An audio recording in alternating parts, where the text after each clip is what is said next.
This channel does not promote any violent, harmful, or illegal activities. All content provided by this channel is meant for an educational purpose only.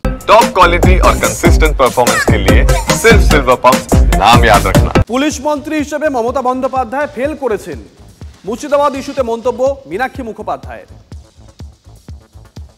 কটা সত্যি কথা বলেন সেটার উপরে খুব question mark আছে। যদি সবই জানতেন তাহলে এতগুলো প্রাণ যেতে কেন দিলেন, এতগুলো বাড়ি পড়তে কেন দিলেন? প্রথমে বলুন যে আপনি ফেল, পুলিশ মন্ত্রী হিসাবে ফেল। কেউ পরিকল্পনা করছে আর আপনি অন্যদিকে আপনার নেতা মন্ত্রীরা এসএসসি 26,000-এর চাকরি খেতে ব্যস্ত ছিলেন। তাহলে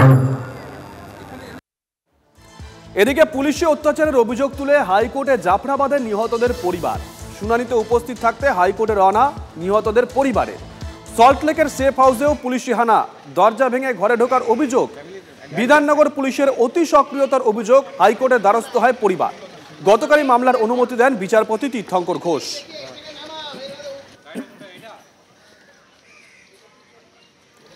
এদিকে জাফরাবাদে নিহত বাবা ছেলের পরিবারের সঙ্গে দেখা করলেন শুভেন্দু অধিকারী।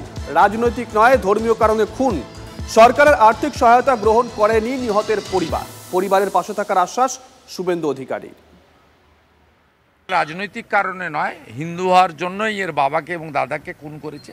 এদের পরিবার সেভারেল টাইম বলেছে এরা একটা অসম সাহসের সঙ্গে মাথা উঁচু করে নিজেদেরকে বিক্রি করেনি। তিনবার 10 লক্ষ টাকা করে চেক নিয়ে সরকারি লোক, পুলিশের লোক, এডিএম গেছে। ইনার মা এবং ইনার বৌদি এবং ইনি নিজেও বলেছেন আমরা বিচার চাই। আর এই সরকারের পুলিশের জন্য আমার বাবা ও দাদা খুন হয়েছে, আমরা অন্য সবার সাহায্য নেব, কিন্তু আমরা পশ্চিমবঙ্গ সরকারের সাহায্য নেব না। রং দেখে ব্যাপার না, আমরা হিন্দুদের উপর পুলিশ এবং মমতার অত্যাচারের বিরুদ্ধে প্রত্যেকটা হিন্দু যে যেখানে সাহায্য চাইবে আমরা করব, সাহায্য অফার করব, গ্রহণ করলে আমরা ঝাঁপিয়ে পড়ব। এদিকে জাফরাবাদে নিহতদের পরিবারের সঙ্গে দুর্ব্যবহারের অভিযোগ পুলিশের বিরুদ্ধে। নিহতের স্ত্রীর সঙ্গে পুলিশি দুর্ব্যবহারের অভিযোগ। ডিজির রিপোর্ট তলব জাতীয় মহিলা কমিশনের। ডিজিকে চিঠি লিখলেন জাতীয় মহিলা কমিশনের চেয়ারপারসন বিজয়া কিশোর রাহাতকার। দ্রুত রিপোর্ট পাঠানোর কথা উল্লেখ ওই চিঠিতে। সেই সঙ্গে ঘটনার সঙ্গে জড়িত আধিকারিকদের আগামী 9 মের মধ্যে সশরীরে হাজিরার নির্দেশ জাতীয় মহিলা কমিশনের তরফে।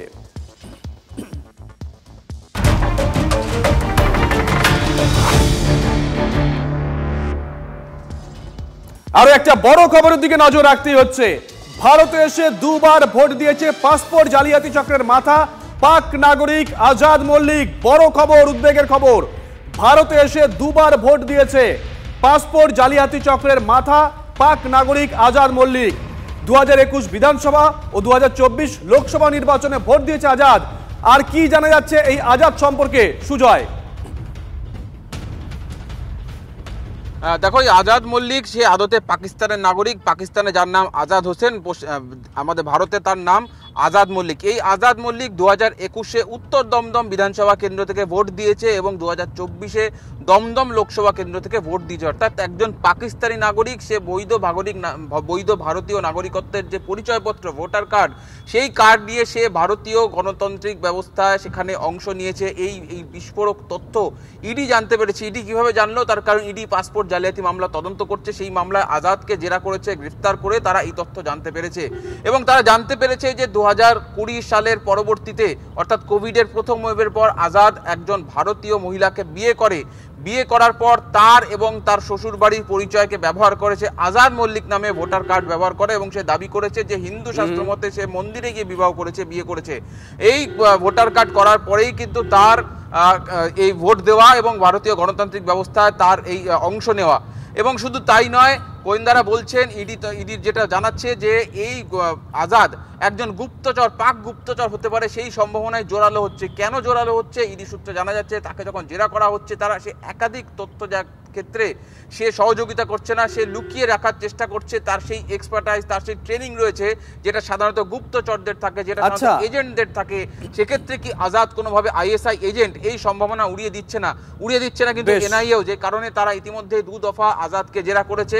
আরো প্রয়োজনে তারা জেরা করতে পারে, কিন্তু সবথেকে গুরুত্বপূর্ণ একজন পাকিস্তানি নাগরিকের ভারতীয় নাগরিকত্ব হিসাবে ভোট দেওয়া, ভোটাধিকার প্রয়োগ করা, কিভাবে এটা হলো, কারা যাচাই করলো, কেন সেই কাজ? একদমই তাই, একাধিক প্রশ্ন। সঙ্গে দেখো সুজয়, অরিন্দম আচার্য অবসরপ্রাপ্ত পুলিশ কর্তা এই মুহূর্তে আমাদের সঙ্গে রয়েছেন। অরিন্দম বাবু, সুজয় লাইভ রিপোর্টিং করছিল, আপনি তো শুনলেন তাকে এইরকম ভাবে ট্রেন্ড করা হয়েছে, এইরকম ভাবে মানসিক শক্তিশালী করা হয়েছে, যেটা আইএসআই কে করা হয়ে থাকে বলে আমরা শুনে থাকি।